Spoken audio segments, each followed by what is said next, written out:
over 150 funds who were allocated shares in UzNIF are now shareholders in 13 of Uzbekistan's leading state-owned enterprises. And they will participate in those companies' governance, in oversight of those companies. They will demand that those companies operate as commercially viable entities.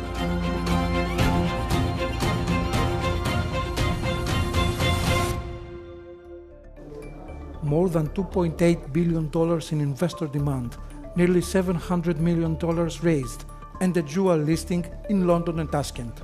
At the center of the transaction is UzNIF, a fund bringing together stakes in 13 state-owned companies across sectors including energy, telecommunications, transport and banking. And the IPO of UzNIF is a case in point. It brings together some of the country's most important companies, whilst offering international investors an opportunity to participate in Uzbekistan's growth journey through a single portfolio managed by a leading international asset manager. Officials and investors say the listing is intended to strengthen corporate governance and prepare more state-linked companies for future public offerings. This IPO is not just about raising capital. It is about building trust in a new generation of Uzbek institutions. Franklin Templeton is honored to partner with the government of Uzbekistan in promoting good governance across state-owned enterprises, building strong and sustainable businesses that underpin Uzbekistan's economy. Governance reforms are expected to play a central role in that process. The fund is designed to introduce best-in-class international corporate governance standards to state-linked companies, paving the way for future private sector participation and further corporate listings. The main goal wasn't necessarily the money. I think the issue is to improve the governance of the corporations that is owned by the state. Public listing requires a lot of regulation, transparency, governance practices so that the state cannot interfere in the day-to-day running of the company. The IPO is also being seen as an important moment for Uzbekistan's capital market itself. A larger and more active stock market can provide companies with new ways to raise capital and investors with more opportunities to participate in economic growth.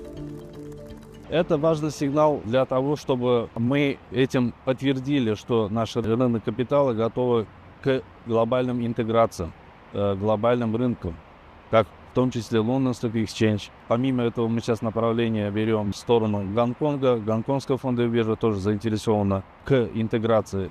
Это что означает? Означает то, что рынок капитала уже созрел к глобальной интеграции. We are confident that it will be the just beginning, and there will be more and more investment that's coming, more and more IPOs coming to the capital markets.